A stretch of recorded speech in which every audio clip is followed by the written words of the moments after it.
कुरुक्षेत्र का 13वां दिन।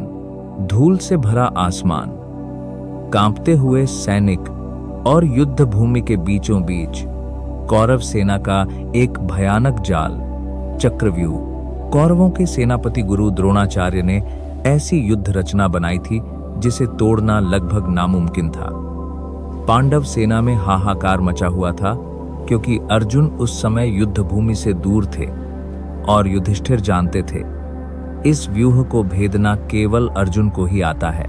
आज मनोहर कहानियां में सुनिए उस 16 वर्ष के बालक की कथा जिसने अकेले ही कौरवों की विशाल सेना के पसीने छुड़ा दिए। अभिमन्यु। जब बड़े बड़े महारथी पीछे हट चुके थे तब अर्जुन का पुत्र अभिमन्यु आगे आया। उसने युधिष्ठिर से कहा, ताऊश्री, मैं इस चक्रव्यूह को तोड़ना जानता हूं। जब मैं मां के गर्भ में था तब पिता ने यह विद्या सुनाई थी, लेकिन इस साहस के पीछे एक दुखद सत्य छिपा था। अभिमन्यु ने व्यूह में प्रवेश करना तो सुना था, पर बाहर निकलने की विधि सुनने से पहले ही माता सुभद्रा सो गई थी। अधूरा ज्ञान मृत्यु के समान होता है। फिर भी अपने कर्तव्य और परिवार की रक्षा के लिए वह बालक मौत के मुंह में कूद पड़ा। रथ पर सवार होकर अभिमन्यु चक्रव्यूह में घुसा और मानो काल बन गया।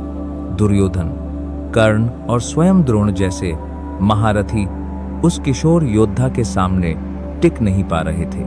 उसके बाणों की गति ने कौरव सेना को हिलाकर रख दिया। जब उन्हें लगा कि धर्म युद्ध में इस बालक को हराना संभव नहीं, तो उन्होंने अधर्म का सहारा लिया। युद्ध के नियम तोड़ दिए गए। 7 महारथियों ने एक साथ मिलकर एक अकेले योद्धा को घेर लिया। कर्ण ने पीछे से वार कर उसका धनुष काट दिया। उसके रथ के घोड़े मार दिए गए और वह निहत्था हो गया, लेकिन साहस अभी जिंदा था।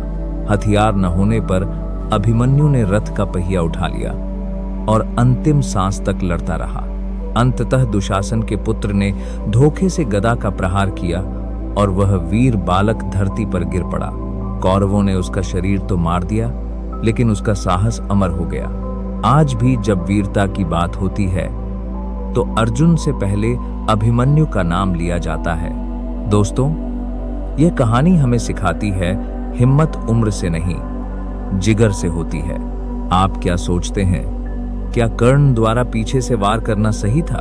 कमेंट में जरूर बताएं। ऐसी ही रोंगटे खड़े कर देने वाली कहानियों के लिए मनोहर कहानियां को अभी सब्सक्राइब करें। जय हिंद।